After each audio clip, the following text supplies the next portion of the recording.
बच्चों लोग, आज की क्लास का टॉपिक रहेगा, एक तो हम लोग पढ़ेंगे ड्यूअल नेचर के बारे में।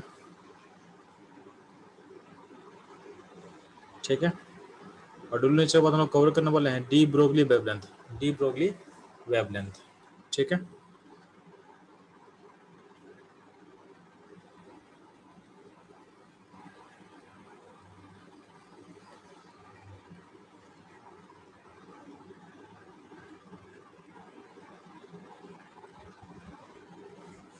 दोनों टॉपिक पढ़ने वाले हम लोग, तो ध्यान देना। पहले हम लोग स्टार्ट करते हैं ड्यूअल नेचर क्या होता है। ठीक है, ध्यान देना। जो ड्यूअल नेचर का जो कहानी है स्टार्ट होता है लाइट से। ठीक है, तो लाइट को बहुत सारे एक्सपेरिमेंट के थ्रू जब ऑब्जर्व किया गया, तो कुछ लोग का ये मानना था कि लाइट का नेचर पार्टिकल नेचर होता है, पार्टिकल नेचर। ठीक है, तो ये सारा कहानी स्टार्ट होता है लाइट से। ठीक है, तो लाइट का कुछ लोग सपोर्ट किया कि लाइट का जो नेचर होता है पार्टिकल नेचर होता है। ठीक है, light is a particle nature.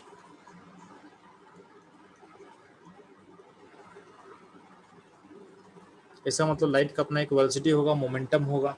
ठीक है, लाइट कॉलिजन कर सकता है। यानी जो पार्टिकल्स होते हैं ना, जो काम करेंगे लाइट अपना वो काम कर सकता है।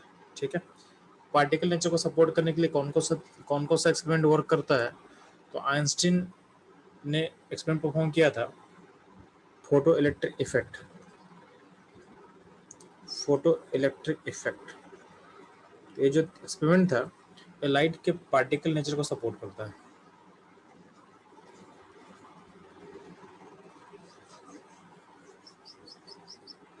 ठीक है, तो आइंस्टीन को इसी के लिए क्या हुआ था, नोबेल उनको नोबेल प्राइज दिया गया था। उनको नोबेल प्राइज मिला था इस एक्सपेरिमेंट के कारण। और ये आपके लाइट के पार्टिकल नेचर को सपोर्ट करता है, यानी ये जूम करता है कि लाइट एक पार्टिकल की तरह बिहेव कर रहा है। ठीक है, और भी बहुत सारी थ्योरी जो पार्टिकल नेचर को सपोर्ट करता है। सिमिलरली लाइट एक वेव है, इसको सपोर्ट करने के लिए कौन कौन से ऑब्जर्वेशन काम आएगा, तो ध्यान देना। तो लाइट के वेव नेचर को सपोर्ट करने के लिए इंटरफेरेंस, कुछ फेनोमेना है, जैसे इंटरफेरेंस होता है, इंटरफेरेंस, डिफ्रैक्शन, पोलराइजेशन। तो लाइट ये सारा प्रॉपर्टी शो करता है। ये सारा प्रॉपर्टी एक वेव शो करता है। तो अगर लाइट ये सारा प्रॉपर्टी अगर शो करेगा तो हम बोलेंगे कि लाइट का नेचर वेव होता है। ठीक है, तो यहाँ पे साइंटिस्ट लोग की कम्युनिटी में एक डायलेमा आ गया कि लाइट को हम पार्टिकल बोलेंगे कि वेव बोलेंगे। ठीक है, लाइट एक पार्टिकल है कि वेव है, हम कैसे बताएंगे। ठीक है, तो बाद में सब लोग मिलके इस बात को एक्सेप्ट कर लिए कि लाइट का नेचर दोनों होता है। यानी लाइट पार्टिकल की तरह भी बिहेव कर सकता है और लाइट वेव की तरह भी बिहेव कर सकता है। ठीक है, तो बाद में एज्यूम किया गया कि light have a dual nature. Light have a dual nature.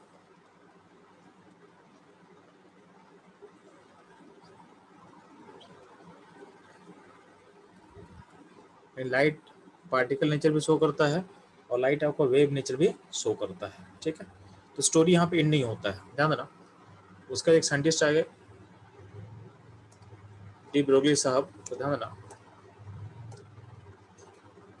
एक फ्रेंच साइंटिस्ट थे, लुइस डी ब्रोगली।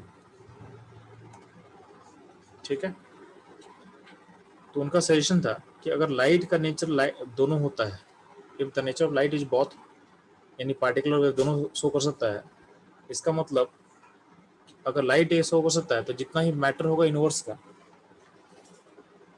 जितना मैटर होगा यूनिवर्स का वो, ठीक है, जितना मैटर होगा यूनिवर्स का वो भी इस चीज को शो कर सकता है। ठीक है, तो जितना, यानी जो चीज लाइट के लिए ट्रू है वो चीज मैटर के लिए ट्रू होना चाहिए, वो चीज मैटर के लिए भी ट्रू होना चाहिए। जो थ्योरी लाइट पे सेटिस्फाई करेगा वही थ्योरी मैटर पे भी होना चाहिए। ठीक है, तो इसको प्रूफ करने के लिए उन्होंने एक इक्वेशन दिया और इसको प्रूफ भी किया गया है। जैसे इलेक्ट्रॉन है ना, इलेक्ट्रॉन, तो हम लोग फ्यूचर में आप लोग जब फिजिक्स पढ़ोगे क्लासरूम में, तो आप एक एक्सपेरिमेंट पढ़ने वाले हो, Davisson German experiment. Davisson German experiment, उसमें बोला गया है, ध्यान देना, एक एक्सपेरिमेंट है, डेविएशन जर्मर एक्सपेरिमेंट, डेविएशन। तो इलेक्ट्रॉन का जो वेव नेचर होता है ना, इलेक्ट्रॉन का जो वेव नेचर होता है इलेक्ट्रॉन का, उसको प्रूफ किया गया है डेविएशन जर्मन एक्सपेरिमेंट से।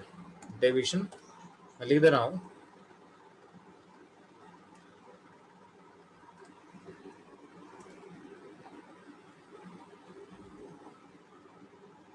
तो डी ब्रोगली का हब का बोलना क्या था, तो इनका बोलना था कि जो चीज लाइट के लिए ट्रू होगा वो मैटर के लिए ट्रू होगा। तो every matter have dual nature, have dual nature.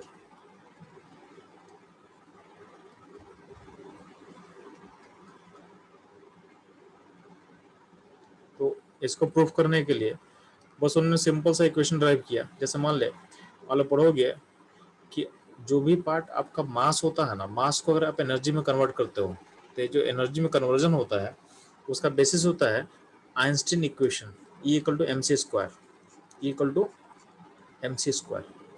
तो जो भी मास यहाँ यहाँ जो m है, m मतलब मास जो कि लॉस कर रहा है, ठीक है। ये मास उसको बोलते हैं जो प्रोसेस में कंज्यूम हो रहा है, जो एनर्जी में कन्वर्ट हो रहा है, ठीक है। तो जो मास इज बीइंग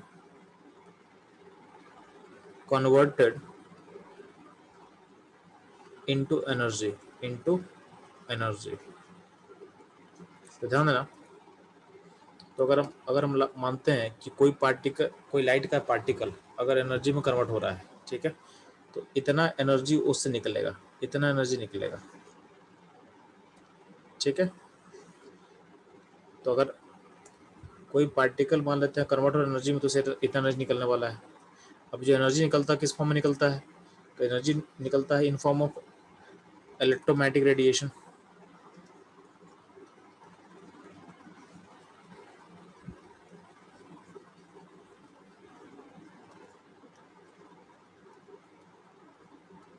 तो ध्यान ना, इलेक्ट्रोमैग्नेटिक रेडिएशन का जो एनर्जी होता है उसका फॉर्मूला में पढ़ चुके हैं।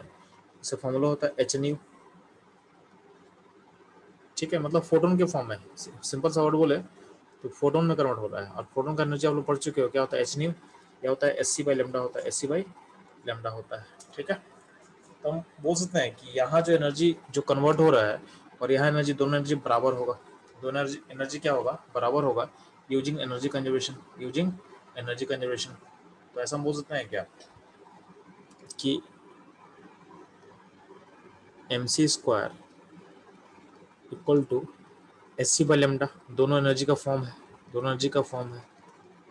तो यहाँ पे ध्यान देना, एक सी कैंसिल हो जाएगा, तो यहाँ पे सी क्या, सी स्पीड ऑफ लाइट है। और अगर मान लेते हैं कि M is the mass of photon, M is the mass of photon, तो अगर सी कैंसिल हो जाएगा तो अल्टीमेटली क्या बचेगा, एम इंटू सी बचेगा, और यहाँ पे हो जाएगा एच बाई लेमडा हो जाएगा। तो एम क्या, मास ऑफ फोटोन अगर मान लेते हैं, और सी उसका स्पीड है, तो अल्टीमेटली क्या हो जाएगा, मोमेंटम, मास इंटू वेलोसिटी हो जाएगा। तो इसको हम बोल सकते हैं पी, पी मतलब मोमेंटम, यहाँ हो गया एच लेमडा, ठीक है। तो लेमडा को हम लिख सकते हैं H by P, H by P. तो इस तरीके से एक इक्वेशन ड्राइव किया गया, ठीक है। यानी किसी भी वेवलेंथ को हम लिख सकते हैं एच बाई पी, पी यहाँ पे है मोमेंटम, पी क्या है, पी है मोमेंटम। तो डी ब्रोगली क्या कर रहे हैं कि इक्वेशन तो ड्राइव करने के लिए इस इक्वेशन का यूज किया गया और लाइट के फॉर्म को यूज किया गया, ठीक है। और बाद में उन लोगों ने बोला कि इस जो यहाँ इक्वेशन ड्राइव किए हैं इसको आप हर मैटर पे अप्लाई कर दो, ठीक है।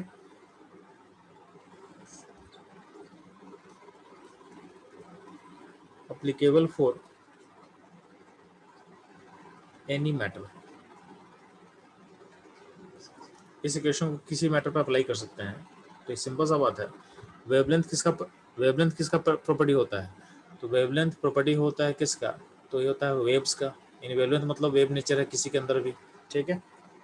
तो डी ब्रोगली के क्या बोलते हैं कि मैटर का अपना पार्टिकल नेचर भी होता है। तो मैटर क्या ना है, पार्टिकल नेचर, ठीक है। इसको मतलब से दिखा देना आपको,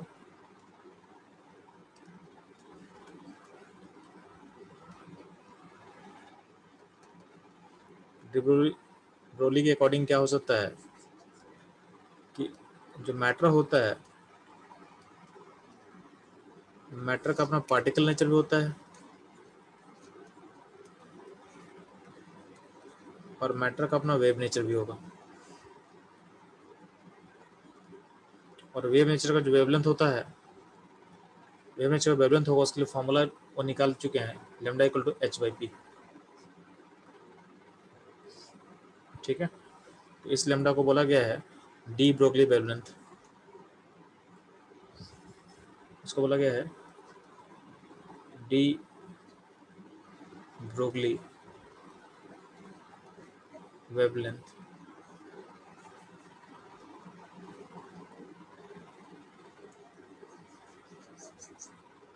ठीक है, इसको बोला गया है D Broglie wavelength. Particle nature भी होता है और उनका वेव नेचर भी होता है। ठीक, अब ध्यान देना, यहाँ जो अब h यहाँ पे क्या है, h आपका प्लैंक कांस्टेंट है। h क्या होता है, प्लैंक कांस्टेंट होता है। h का वैल्यू कितना होता है, 6.626 इंटू 10⁻34। प्लैंक कांस्टेंट का यूनिट क्या होता है जी, जूल सेकंड होता है, जूल सेकंड। ठीक, आपका जो प्लैंक कांस्टेंट बहुत छोटा होता है। ठीक, अब ध्यान देना, जो जो वेव नेचर होता है, जो डी ब्रोगली वेवलेंथ है, ठीक है, डी ब्रोगली प्रिंसिपल को जब अप्लाई करोगे बड़े ऑब्जेक्ट के लिए, यानी मैक्रोस्कोपिक ऑब्जेक्ट,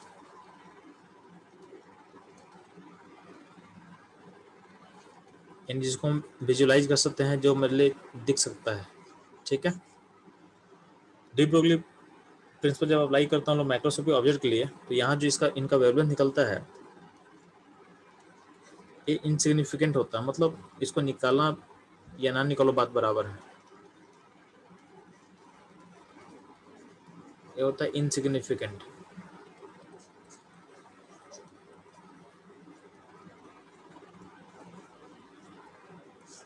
ठीक है,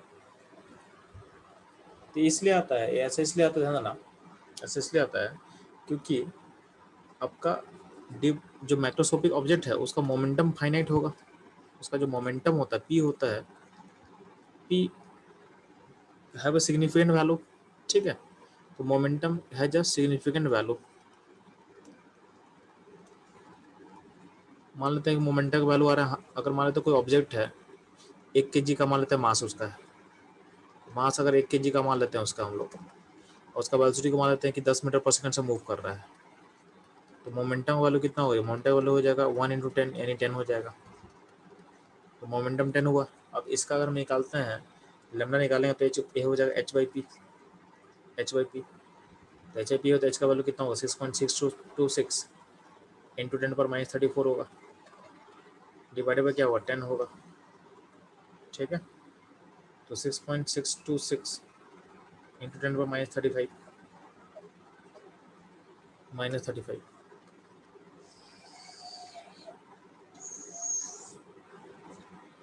ठीक है, देखो ये लैम्डा बहुत कम आ रहा है, ये जो लैम्डा का जो वैल्यू है निकला है ना, बहुत कम है, बहुत कम है।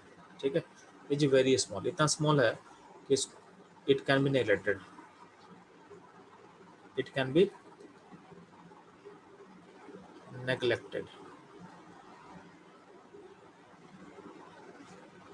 इसको आप नेग्लेक्ट कर सकते हो, इसको आप नेग्लेक्ट कर सकते हो, इसको आप नेग्लेक्ट कर सकते हो। ठीक है, डी ब्रोगली वेवलेंथ इनसिग्निफिकेंट होता है और it can be neglected, it can be neglected. ठीक है,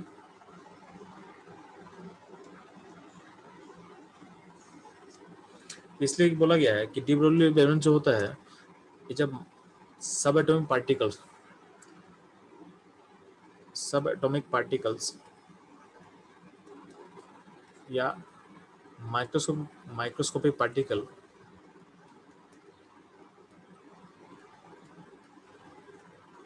के लिए सिग्निफिकेंट आता है। अगर इसको डी ब्रोगली को अप्लाई करोगे आप माइक्रोस्कोपिक सब एटॉमिक पार्टिकल के लिए, तो वहाँ जो लैम्डा निकलता है, यानी वहाँ जो इनका डी ब्रोगली वेवलेंथ निकलेगा,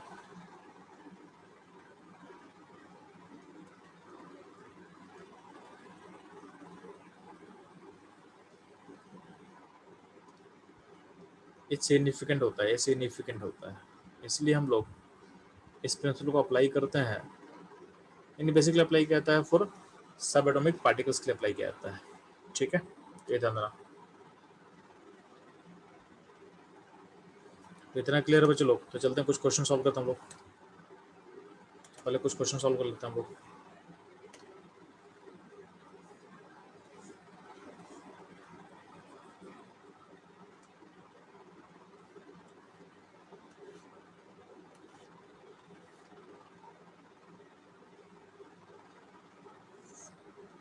कुछ आसान क्वेश्चन जो दिया हुआ है उसको पहले सॉल्व कर लेंगे हम लोग।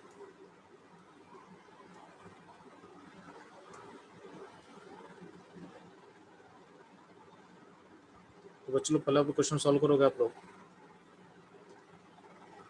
49 नंबर, ठीक है, एंड 50 नंबर, इन दोनों को सॉल्व करो। एंड 52 नंबर सॉल्व करना। 49, 15, 52 को आप लोग सॉल्व करो फास्ट।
बच्चों मैं फिर से रिपीट कर दे रहा हूँ, ठीक है, तो ध्यान सुनना।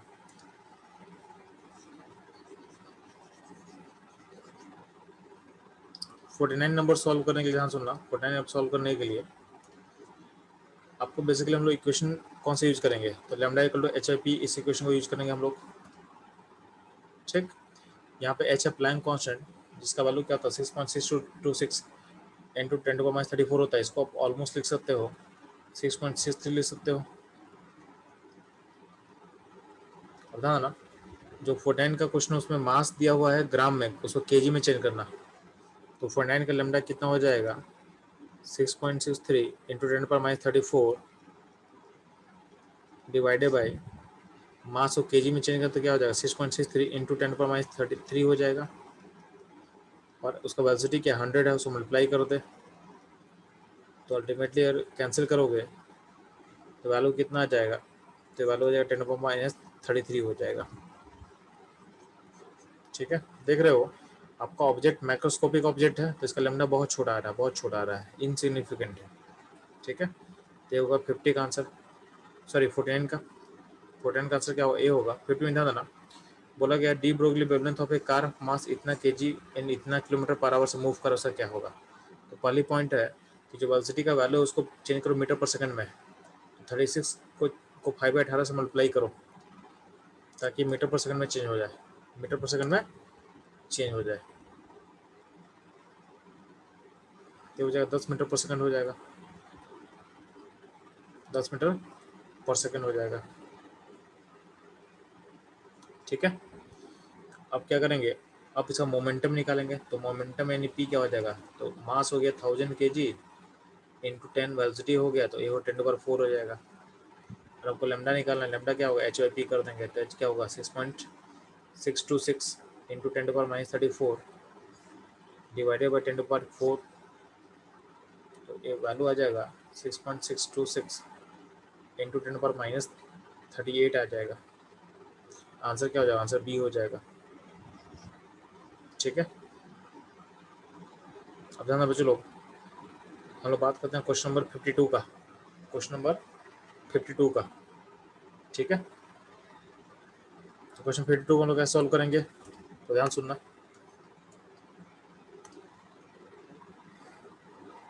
बोला गया है कि अगर काइनेटिक एनर्जी ऑफ इलेक्ट्रॉन को अगर इंक्रीज करते हैं 4 टाइम्स से, तो wavelength of the de Broglie जो वेवलेंथ होता है वो क्या होगा, उस पर क्या इम्पैक्ट पड़ने वाला है। तो ध्यान देना, आपका काइनेटिक एनर्जी क्या होता है, हाफ एम बी स्क्वायर, ये होगा आपका काइनेटिक एनर्जी,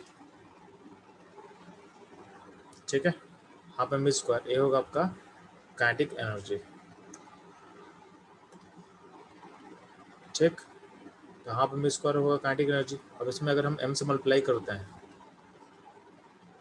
तो एम से और मल्टीप्लाई करेंगे तो यहाँ पे एम स्क्वायर हो जाएगा, और यहाँ पे अगर काइनेटिक एनर्जी को अगर ई ले लेते हैं, ई एनर्जी, यहाँ एम ई हो जाएगा, ठीक है। अब यहाँ ध्यान देना, टू को लेकर राइट में आ जाए, यहाँ पे एम इंटू भी होल स्क्वायर हो गया, और यहाँ पे क्या हो जाएगा, टू एम ई हो जाएगा। और एम इंटू भी का क्या ले सकते हैं, ये मोमेंटम होगा, तो मोमेंटम का स्क्वायर इक्वल टू हो जाएगा टू एम ई, ठीक। तो मोमेंटम क्या होगा, मोमेंटम हो जाएगा टू एम ई का रूट हो जाएगा। इंपॉर्टेंट रिलेशन आपके लिए, तो मोमेंटम और काइनेटिक एनर्जी का रिलेशन ऐसे निकल कर जाएगा। तो ध्यान ना, अगर आप काइनेटिक एनर्जी को 4 टाइम्स अगर इंक्रीज करते हो, तो आपका मोमेंटम कितने से इंक्रीज करेगा, ट्वाइस से, ठीक है। और लेमडा क्या होता है, तो आपको लेमडा है, लेमडा इक्वल टू क्या होता है, एच वाई पी होता है। तो अगर देखो, अगर काइनेटिक एनर्जी चूंकि रूट के अंदर है ना, तो काइनेटिक एनर्जी अगर फोर्स इंक्रीज करेगा 4 टाइम्स से, तो मोमेंटम इंक्रीज करेगा 2 टाइम्स से, तो लेमडा होगा डिक्रीज करेगा 2 टाइम्स से। लेमडा क्या होगा, लेमडा डिक्रीज करेगा 2 टाइम्स से, लेमडा क्या होगा, लेमडा हाफ हो जाएगा, लेमडा क्या हो जाएगा, हाफ हो जाएगा, ठीक है। इसका आंसर हो जाएगा बी, 52 का आंसर हो जाएगा बी, ठीक है।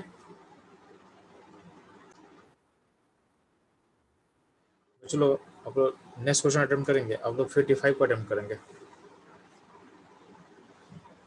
क्वेश्चन 55 को अटेम्प्ट करेंगे फर्स्ट।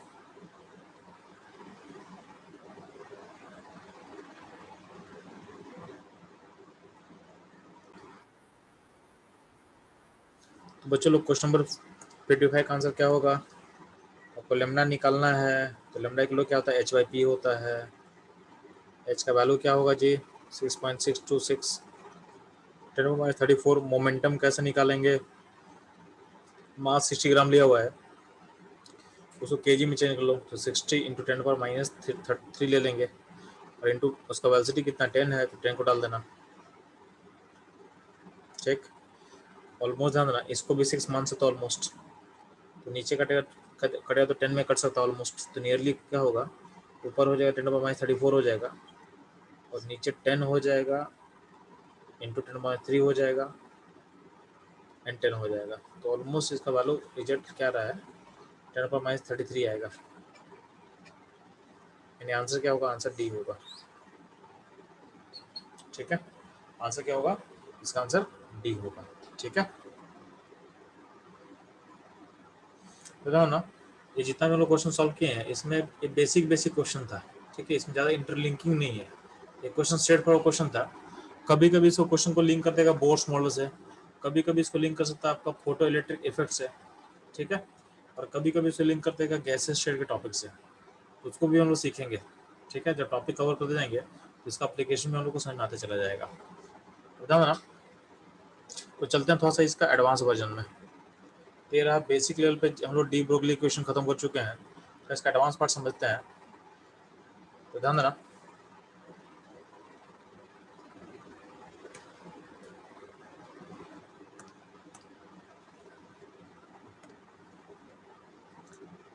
तो हम लोग बता चुके हैं कि आपका जो इलेक्ट्रॉन का जो वेव नेचर है उसको कंफर्म किया गया था डेविसन जर्मन एक्सपेरिमेंट से, डेविसन जर्मन एक्सपेरिमेंट से। तो वेव नेचर ऑफ इलेक्ट्रॉन को कंफर्म किया गया था डेविसन जर्मन एक्सपेरिमेंट से, ठीक है। स्पेलिंग वो चेक कर लेना, या कि फिजिक्स के बुक में होगा, आई थिंक डेविएशन होना चाहिए, ठीक है।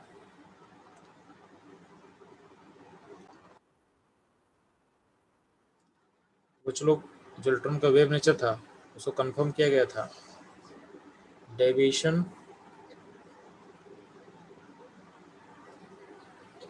जर्मर के थ्रू, ठीक है, एंड जर्मर।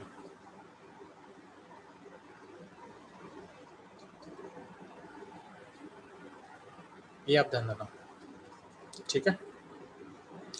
अब ध्यान देना, तो स्पेलिंग यहाँ पे थोड़ा चेंज कर लेंगे। यहाँ पे डेविएशन का स्पेलिंग क्या हो जाएगा,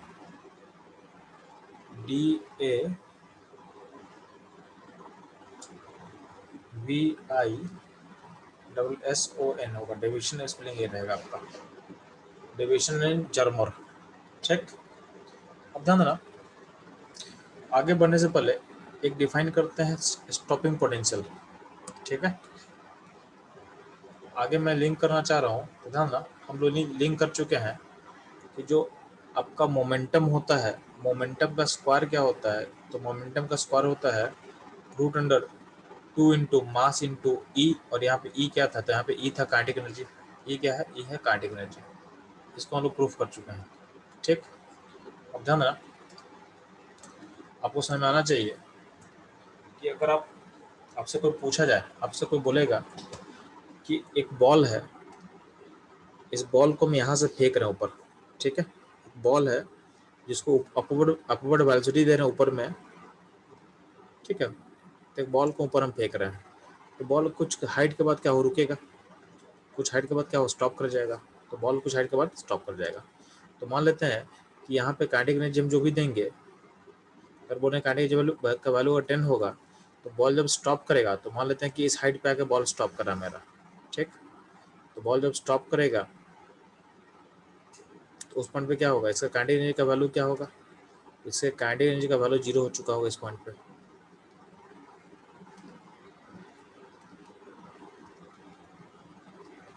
ठीक है, काइनेटिक एनर्जी 0 होगा, और जो भी एनर्जी होगा इससे कन्वर्ट हो गया होगा पोटेंशियल में। तो यहाँ पे पोटेंशियल का जो चेंज दिखेगा उसको 10 दिखेगा, यहाँ पे जो काइनेटिक था वो यहाँ पे पोटेंशियल एनर्जी में कन्वर्ट कर चुका है। यानी हम क्या होगा, अगर हमसे कोई बोलेगा कि बॉल का स्पीड पता करो, बॉल जब वहाँ से हम छोड़ रहे हैं तो उसका स्पीड पता करो, तो हम उसको पता नहीं कर पाएंगे, ठीक है। लेकिन हम क्या ये पता कर सकते हैं कि बॉल जिस हाइट को पहुँचा, अगर कोई रेफरेंस फ्रेम मेरे सामने पड़ा होगा तो वो हाइट हम मेजर कर सकते हैं, या हाइट हम मेजर कर सकते हैं। तो कि मेरे हाथ से जो बॉल निकल रहा है उसका काइनेटिक एनर्जी बताना मुश्किल है मेरे लिए। क्यों मुश्किल है, कि उसका वेलोसिटी मेरे को पता नहीं है, यानी काइनेटिक एनर्जी का मेजरमेंट क्या तो मुश्किल होता है। लेकिन अगर मेरे को पूछा जाए कि बॉल का काइनेटिक एनर्जी क्या है, तो हम क्या करेंगे, बॉल जहाँ पे स्टॉप कर रहा है वहाँ उसका उसका लाइन खींच लेंगे, उसका हाइट हाइट मेजर कर लेंगे, और हाइट मेजर कर लेंगे तो काइनेटिक एनर्जी अगर का वैल्यू आपको पता है, जब बॉल स्टॉप करेगा तो वहाँ पे वैल्यू क्या होता है, इक्वल टू पोटेंशियल एनर्जी होता है, और पोटेंशियल एनर्जी का को हम लिख सकते हैं mgh। तो मास पता है, जी पता है, एच पता है, तो क्या होगा, उसको हम निकाल लेंगे। तो कहीं ना कहीं हम इनडायरेक्टली क्या कर सकते हैं, काइनेटिक एनर्जी को निकाल सकते हैं, ठीक है। हम डायरेक्टली निकाल, हम क्या कि काइनेटिक एनर्जी जो दिया गया था बॉल को यहाँ पे, उसको हम निकाल नहीं पा रहे हैं, तो बॉल जहाँ स्टॉप करेगा उसका हाइट पता कर लिए, उसका हाइट अगर एच होगा, तो हम क्या कर दिए, जहाँ बॉल जहाँ पे स्टॉप कर रहा है उस पॉइंट पे काइनेटिक एनर्जी जो होगा पूरा का पूरा कन्वर्ट हो जाएगा पोटेंशियल एनर्जी में। तो पोटेंशियल का वैल्यू निकाल लेंगे mgh को अप्लाई करके, तो कहीं ना कहीं हम इनडायरेक्ट तरीके से काइनेटिक एनर्जी को भी निकाल पा रहे हैं, ठीक है। ये ध्यान देना। तो जो कहानी यहाँ पे हो रहा है आपके, यहाँ पे मेन रोल क्या कौन प्ले कर रहा है, ग्रेविटी प्ले कर रहा है। तो जो कहानी कहानी यहाँ पे हो रहा है वही कहानी चार्ज में होता है, ठीक है। तो बात करते हैं चार्जेस में, तो ध्यान देना, तो चार्ज में ध्यान देना, आपका जो लाइक चार्ज होता है, लाइक चार्ज रिपल करेगा, और अनलाइक चार्ज क्या होता है, आपका जो अनलाइक चार्ज होगा वो अट्रैक्ट होता है।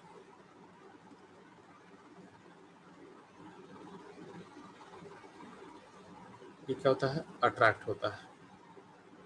तो लाइक चार्ज रिपल करेगा, और लाइक चार्ज क्या होगा, अट्रैक्ट करेगा, ठीक। अब ध्यान देंगे,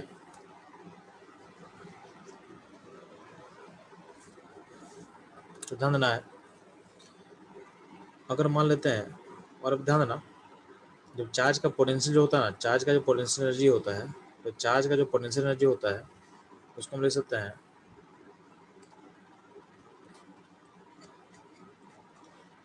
charge into potential difference B, Q into B. तो चार्ज का जो पोटेंशियल एनर्जी होगा वो क्या होगा, क्यू इंटू बी होगा। यहाँ पे क्यू है चार्ज है, चार्ज का वैल्यू है, और वी होता है पोटेंशियल डिफरेंस, वी होता है पोटेंशियल डिफरेंस।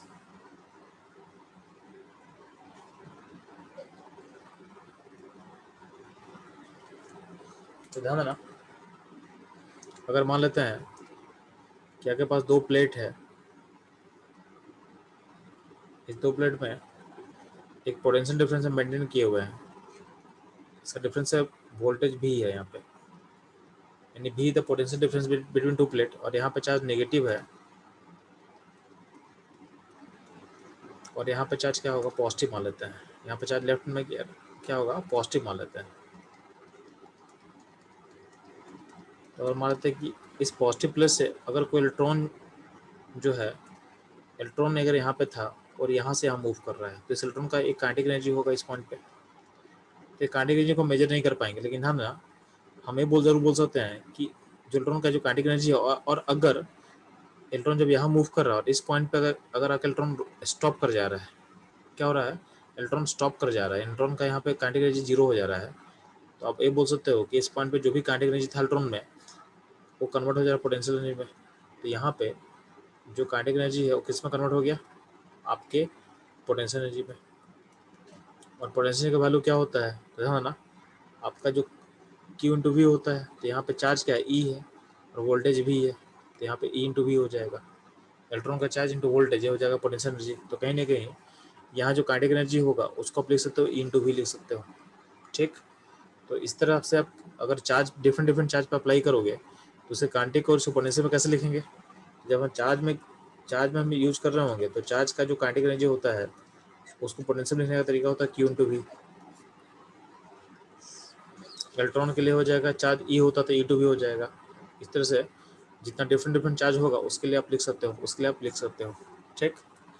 अब ध्यान ना, जब हम चार्ज का बात करते हैं ना, तो चार्ज बेसिकली क्या आता है बता देगा आपको। चार्ज बेसिकली आता है, तो जब भी चार्ज में है तो बेसिकली आएगा, ध्यान देना, इलेक्ट्रॉन आ सकता है, प्रोटॉन आ सकता है, और अल्फा पार्टिकल आएगा। क्या आएगा, अल्फा पार्टिकल आता है। तो इन तीनों में ध्यान देना, इलेक्ट्रॉन का चार्ज को अगर बोल रहे हो, इसका चार्ज को 1 बोल रहे हो, 1 यूनिट बोल रहे हैं, तो 1 यूनिट क्या होता है, चार्ज नेगेटिव होता है, नेगेटिव चार्ज होता है।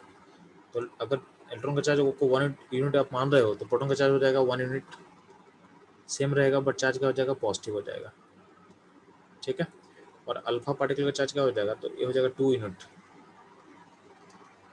और ये हो जाएगा पॉजिटिव। मैं फिर से रिपीट कर रहा हूँ, इलेक्ट्रॉन को चार्ज करो हम 1 मानेंगे तो प्रोटॉन का चार्ज 1 हो जाएगा, अल्फा पार्टिकल का चार्ज 2 हो जाएगा, ठीक है। बात समझना। मास दे ध्यान देना, तो मास अगर देखते हो तो अगर प्रोटॉन का मास को तुम 1 मानते हो, 1 यूनिट, तो उसके रिस्पेक्ट में अल्फा पार्टिकल का मास हो जाएगा 4 यूनिट, ठीक है। और इलेक्ट्रॉन का मास होता है 1/1837 यूनिट, यानी इलेक्ट्रॉन का मास बहुत कम होता है, बहुत कम होता है। तो ये आपको समझ में आना चाहिए कि चार्ज और मास का relation electron proton alpha particle में कैसे चलता है, ठीक है। इलेक्ट्रॉन प्रोटॉन अल्फा पार्टिकल का सिस्टम को समझ में आना चाहिए।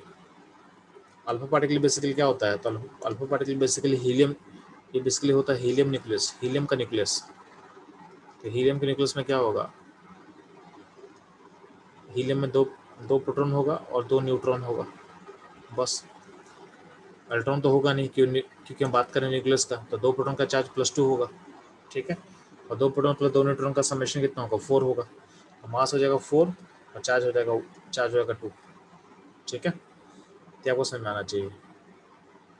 बस हम लोग क्या सीख चुके हैं, और कि अगर पोटेंशियल एनर्जी को काइनेटिक एनर्जी को हम चार्ज के टर्म में लिखना चाहते हैं, तो A इक्वल टू होगा पोटेंशियल एनर्जी, और क्या होता है, ये होता है Q इंटू वी हो जाएगा, Q इंटू वोल्टेज हो जाएगा, ठीक है। तो इलेक्ट्रॉन का चार्ज को 1 मानो तो 1 इंटू वी हो जाएगा, प्रोटॉन का चार्ज 1 इंटू वी हो जाएगा, अल्फा का हो जाएगा 2 इंटू वी हो जाएगा, 2 इंटू वी हो जाएगा।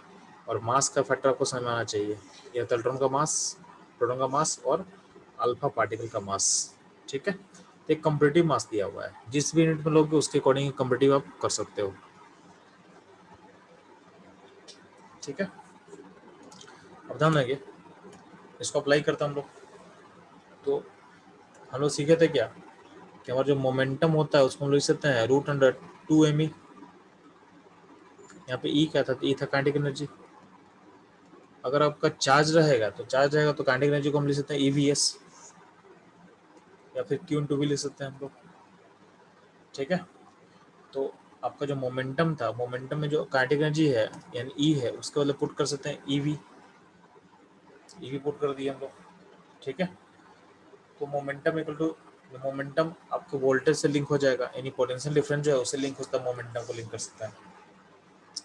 तो जो लेमडा है, लेमडा को हम लिख सकते हैं, लेमडा क्या होता है, लेमडा h/p होता है, और मोमेंटम को लिख सकते हैं √h/√2m मैक्स, यानी काइनेटिक एनर्जी का मैक्सिमम वैल्यू, या फिर काइनेटिक एनर्जी को लिख सकते हैं E/V लिख सकते हैं, E/V लिख सकते हैं, या फिर आप लिख भी सकते हो E/V को लिख सकते हो, ऐसा भी लिख सकते हो।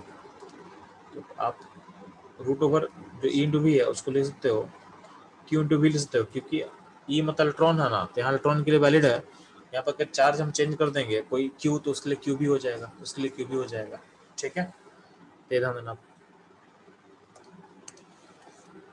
तो यहाँ पे ध्यान देना, अगर इलेक्ट्रॉन पे हम बात कर रहे हैं तो इलेक्ट्रॉन का जो वैल्यू होता है उसमें H प्लैंक कांस्टेंट है, M है मास ऑफ इलेक्ट्रॉन है, और E क्या है, E है चार्ज ऑफ इलेक्ट्रॉन। तो सारे वैल्यू को जब पुट कर देंगे तो इलेक्ट्रॉन का जो वेवलेंथ होता है उसके लिए एक फार्मूला होता है, इलेक्ट्रॉन का वेवलेंथ के लिए फार्मूला क्या हो गया है, तो बोल उसको निकालने का फार्मूला होता है √150 बाई वोल्टेज, और ये आएगा एंगस्ट्रॉम में। ये जो वोल्टेज होगा इसको डालना वोल्ट में, इसी को सिंप्लीफाई करने पे आपको वैल्यू हो जाएगा 12.27 डिवाइडेड बाई रूट वोल्टेज, ये भी आएगा एंगस्ट्रॉम में। तो ये जो वोल्टेज है, वोल्टेज पर डालना है आपको वोल्ट में, तो ये आपके इलेक्ट्रॉन का वेवलेंथ का फार्मूला हो गया। ठीक है, अगर वोल्टेज दे दोगे तो इलेक्ट्रॉन का वेवलेंथ हम इस फार्मूला से निकाल सकते हैं, इस फार्मूला से हम निकाल सकते हैं। ठीक है,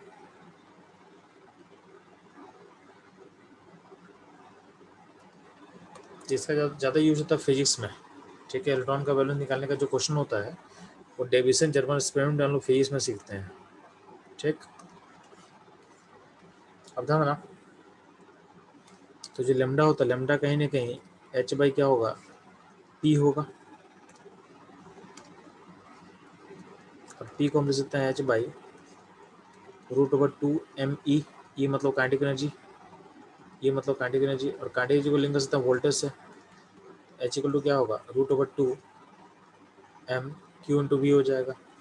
तो कहीं ना कहीं आपका जो लेमडा होगा वो inversely proportional to root over mass का है, मोमेंटम का इनवर्सली प्रोपोर्शनल है, काइनेटिक एनर्जी का रूट के इनवर्सली प्रोपोर्शनल है, आपके चार्ज के रूट का इनवर्सली प्रोपोर्शनल है, और आपके वोल्टेज के रूट के इनवर्सली प्रोपोर्शनल है। तो ये आपका लेमडा हो गया। ठीक, तो यहाँ पे क्वेश्चन दिया हुआ है, यहाँ पे क्वेश्चन दिया हुआ है, ध्यान देना। क्वेश्चन में क्या दिया हुआ है कि आपको निकालना है एक ratio lambda of alpha particle at 8 volt और लेमडा प्रोटॉन एट 1 वोल्ट, इसका रेशियो निकालना है। ठीक है, तो सिंपली क्या है, आपका दोनों का जो वोल्टेज दोनों का निकालेंगे तो आपका जो एच कैंसिल कर जाएगा, कैंसिल कर जाएगा, और ऊपर हो जाएगा प्रोटॉन का रूट ओवर, और नीचे हो जाएगा रूट ओवर किसका, अल्फा पार्टिकल का 2m। तो अल्फा पार्टिकल का मास पर अगर आप प्रोटॉन का मास पर m मानते हो तो अल्फा पार्टिकल का मास कितना होगा, 4m होगा। ठीक है, अगर q मानते हो चार्ज किसका, अगर प्रोटॉन का, तो अल्फा पार्टिकल चार्ज कितना 2q हो जाएगा, डबल हो जाएगा। ठीक है, और वोल्टेज कितना दिया हुआ है, तो वोल्टेज दिया हुआ है इसके लिए प्रोटॉन का 1 वोल्ट दिया हुआ है, अल्फा पार्टिकल वोल्टेज 8 वोल्ट दिया हुआ है। अब क्या करना, अब प्लैंक कांस्टेंट कैंसिल कर जाएगा। ठीक है, तो इस रेशियो को जब सॉल्व करोगे तो आपका इक्वेशन आपका वैल्यू आ जाएगा 1/8, यानी यानी आप लेमडा, अब वेवलेंथ निकाल रहे हो अल्फा पार्टिकल का एट 8 वोल्ट और प्रोटॉन का एट 1 वोल्ट, दोनों का रेशियो निकल के आ जाएगा 1/8। क्या रहा है, 1/8 आ रहा है। ठीक, इसमें ध्यान देना, क्वेश्चन अगला क्वेश्चन बोला गया है हमको निकालना है, अगर वोल्टेज कांस्टेंट है तो हमको निकालना है lambda of electron proton and alpha particle. ठीक है, का रेशियो निकालना है। ठीक है, तो lambda electron is to proton is to alpha particle ratio में क्या होगा, जब लिखोगे तो प्लैंक कांस्टेंट कैंसिल कर जाएगा, ठीक है। तो अल्टीमेटली बाकी जो वैल्यू पुट करोगे तो रेशियो ऑलमोस्ट इतना आ जाएगा। यहाँ पे मास ऑफ जो इलेक्ट्रॉन होगा ना उसको तो अच्छे से लिखना है, यहाँ 1837 जो लिखा हुआ है इसको तो हटा के लिखना, ठीक है। तो अगर हम मास रेशियो को मास के टर्म में छोड़ देते हैं तो छोड़ देते हैं, चलेगा, बेटर रहेगा, तो सारा चीज़ कैंसिल हो जाएगा। तो रेशियो हो जाएगा 1/मास ऑफ इलेक्ट्रॉन का रूट इज टू 1/मास ऑफ प्रोटॉन इज टू 1/√मास ऑफ अल्फा पार्टिकल। इसके टर्म में चला जाएगा आपका, ठीक है, इसके टर्म में चला जाएगा क्योंकि सारा चीज़ तो सेम है ना। अच्छा यहाँ पे चार्ज भी अलग अलग रहेगा, तो यहाँ चार्ज का फैक्टर ले लो। इलेक्ट्रॉन का चार्ज 1 होगा, प्रोटॉन चार्ज 1 होगा, सॉरी हाँ 1 होगा, और अल्फा पार्टिकल का चार्ज कितना होगा 2 होगा। तो चार्ज का फैक्टर भी ले लो क्योंकि चार्ज भी चेंज करेगा, तो मास और चार्ज दोनों चेंज करेगा, तो उस फैक्टर को लोगे तो ऐसा आ जाएगा, ठीक है। बात समझ में आ रहा है, ठीक है। तो इस तरीके से आप निकाल सकते हो। यहाँ जो सॉल्यूशन किया हुआ है इसमें इलेक्ट्रॉन का मास को गलत लिया हुआ है, 1870 नहीं होता है, इसको आप लिखोगे 1840 के आसपास लिखोगे, ठीक है, वो सही चेंज कर देना आप, ठीक है। बच्चों लोग इसी साथ अपना डी ब्रोगली वेवलेंथ क्या होता है का थ्योरी का जितना ही पोर्शन था या जो क्वेश्चन था उसमें लोग खत्म कर चुके हैं। वो चेक कर लेते हैं, ऐसा कोई क्वेश्चन है तो हम लोग सॉल्व कर लेंगे।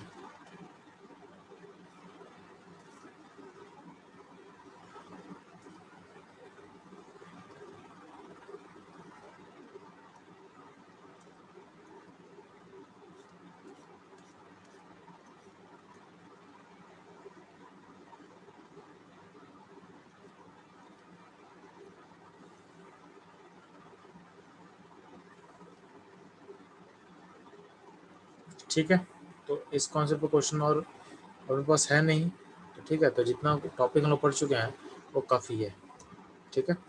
तो नेक्स्ट क्लास में बच्चों हम लोग स्टार्ट करेंगे बोर्स मॉडल, यानी एटम्स का मॉडल स्टार्ट करेंगे और उसको हम लोग कवर करने वाले हैं, ठीक है।